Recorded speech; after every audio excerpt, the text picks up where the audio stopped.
নতুন নিয়ম, যত বছর খাজনা না দিলে জমি খাস হয়ে যাবে। জমির মালিকদের ভূমি মালিকানা সনদ certificate of land ownership CLO দেবে সরকার। কিউআর কোড বা ইউনিক নম্বর সম্বলিত এই ভূমি স্মার্ট কার্ড বা সনদেই ভূমির মালিকানা নির্ধারণের চূড়ান্ত দলিল বলে গণ্য হবে। ভূমি উন্নয়ন কর খাজনা দিতেও ব্যবহার হবে এই কার্ড। কোনো কারণে টানা ৩ বছর কেউ খাজনা না দিলে তার জমি বাজেয়াপ্ত ও খাস করা হবে। এছাড়া জালিয়াতির মাধ্যমে কারো জমি অবৈধভাবে দখল করলেও ২ বছর পর্যন্ত কারাদণ্ড বা ৫ লাখ টাকা জরিমানা বা উভয় দণ্ডে দণ্ডিত করা হবে। এসব বিধান রেখে ভূমি মালিকানা ও ব্যবহার আইন ২০২৩ এর খসড়া চূড়ান্ত করেছে ভূমি মন্ত্রণালয়। বিষয়টি নিশ্চিত করেছেন ভূমি মন্ত্রণালয়ের যুগ্ম সচিব আইন মোহাম্মদ খলিলুর রহমান।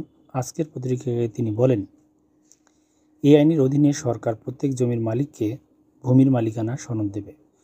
ভূমি মালিকানা নির্ধারণে এই সনদ চূড়ান্ত দলিল হিসেবে গণ্য হবে। এই সনদের মাধ্যমে সহজেই এই জমি সংক্রান্ত যাবতীয় তথ্য উপাত্ত যাচাই বাছাই করা যাবে। ভূমির ক্ষেত্রে এটি সবচেয়ে গুরুত্বপূর্ণ ভূমিকা রাখবে। আইনের খসড়াটি অনুমোদনের জন্য মন্ত্রিসভায় পাঠানো হয়েছে।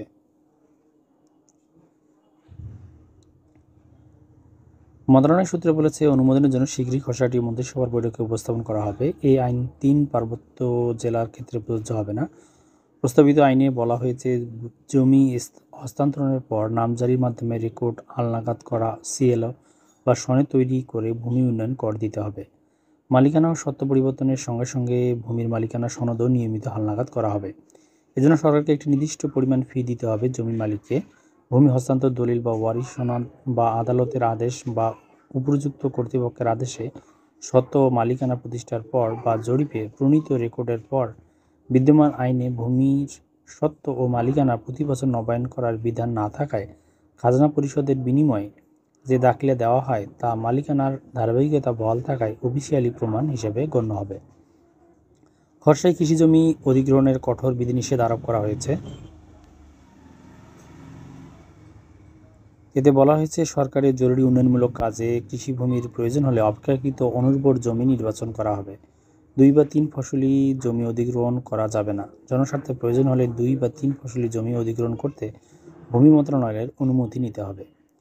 জমি ২ বা ৩ ফসলি তা তিনি মতভেদে দেখা দিলেও জেলা প্রশাসকের নেতৃত্বে কৃষি সম্প্রসারণ অধিদপ্তরের প্রতিনিধি ও ভূমি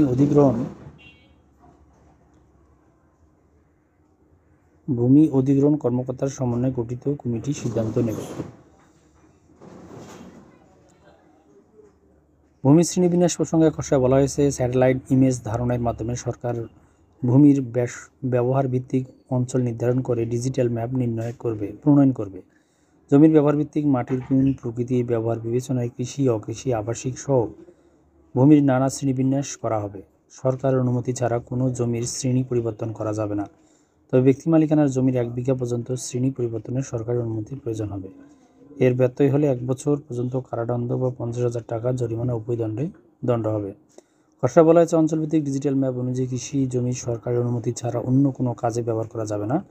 যে কোনো শিল্প কারখানা, সরকারি বেসরকারি অফিস ভবন, বাসস্থান, অন্যান্য স্থাপনা নির্মাণের অনুমতি নেওয়ার ক্ষেত্রে অপেক্ষাকৃত অনুর্বর কৃষিজমি ব্যবহার ও ভূমি সর্বোচ্চ উর্বরমুখী সম্প্রসারণকে প্রাধান্য দিতে হবে।